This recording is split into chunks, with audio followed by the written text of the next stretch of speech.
think about clutter, your mind might go directly to that one junk drawer or that one closet you've been meaning to get to, and it is both of those things.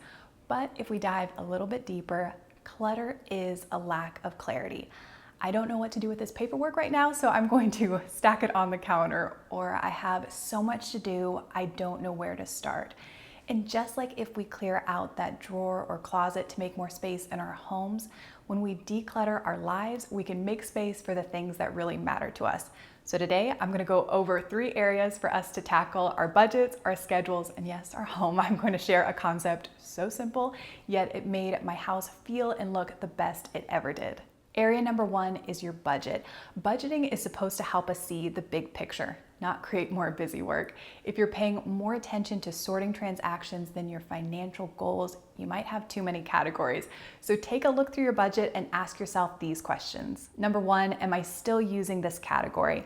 You might not be using a category anymore because your life has changed. Did you get married? Did you move? Did you get a new job? Maybe when you set up your budget, you had a position where 5 days a week you were driving into the city and you had to pay for parking. But now you have a telework job, so you might not need that parking category anymore. Number 2, does this category create more work than it's worth? Do a quick gut check. Do you hate recording an expense to this category because it happens so often or because it always results in a split transaction? This was my experience with Target.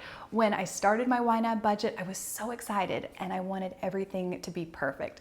So I would go into Target and I would buy things from the grocery section and from the cleaning supplies section. Get back to my budget and try to decipher the receipt, and it happened a lot and it was really annoying. So if that is the same for you, move on to question number 3, which is, will keeping this category change my spending behavior? I realized I didn't really have a problem overspending on cleaning supplies. So here I was doing this extra work, but it really wasn't having much of an effect. So instead, I combined those categories to groceries/household items. Made everything so much easier.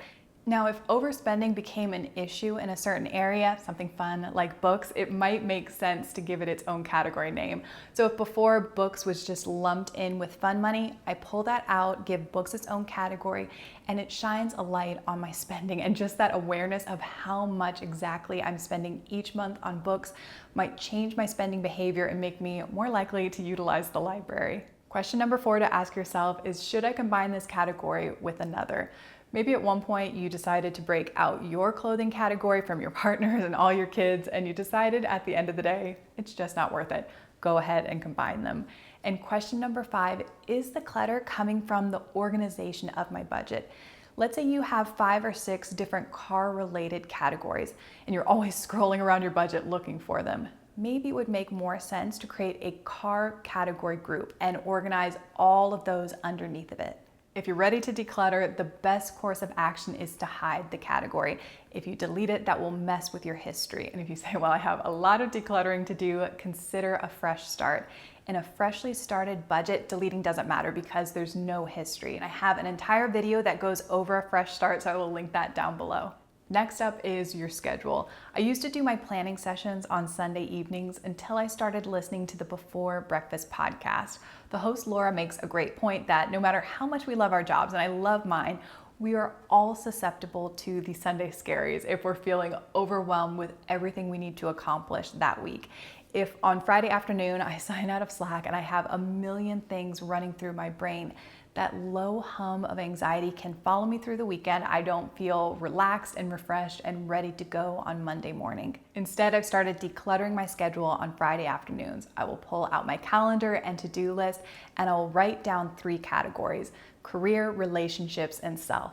I'll list my top priorities in each category, not a lot, maybe 2 or 3 items for each, and then I'll think through if I want to take early morning walks, add it to the calendar. If I want to FaceTime a friend or make a special dessert one night, add it to the calendar. And I'll also think through what are the most important tasks I need to accomplish at work next week. And I'll take just a minute to block out some time to dedicate to that deep work. This method's not gonna stop random things from coming up during the day, but by being intentional with my schedule instead of letting it become cluttered, I can make sure there's time for the things that matter most to me. Okay, let's go ahead and talk about our homes. For years, I would read or listen to organizational experts talk about the 1 in, 1 out rule. If you buy something new, you need to remove or donate something you already own. This works fantastic for people like my mother, who the other day I was looking for a key and she said, go ahead and check the junk drawer. Please let me show you all what this woman considers to be a junk drawer. I do not know how we are related. I did not get that gene. I'm somebody who's disorganized, and if I have something like an overflowing sock drawer, if I go out and buy a new pair of socks and I remove an old pair, I'm still left with an overflowing sock drawer. Here's the key to keeping my house decluttered: the container concept. I learned about this from author Dana K. White. It is simple yet effective. A container is meant to contain. Probably common sense for most of you listening, but for me, it was like a light bulb went on. So before I could start using the 1 in, 1 out rule, I needed to first declutter down to the size of my container. A container can be a box, basket, drawer, shelf, whatever you choose. The container acts as a natural limit. I tell myself I can only have the number of cookbooks that can sit on this shelf.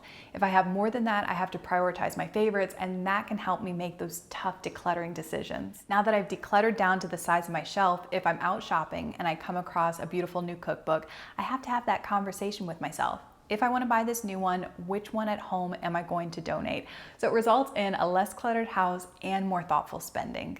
With every decluttering decision, from overflowing sock drawers to overly complicated budgets and jam-packed schedules, we're creating a little more space in our lives, and I love that extra space.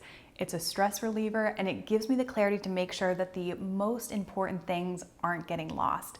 Decluttering is an area I'm always working on, so if you have tips of your own, or if there's other areas of your life you've worked on, please leave it in a comment down below.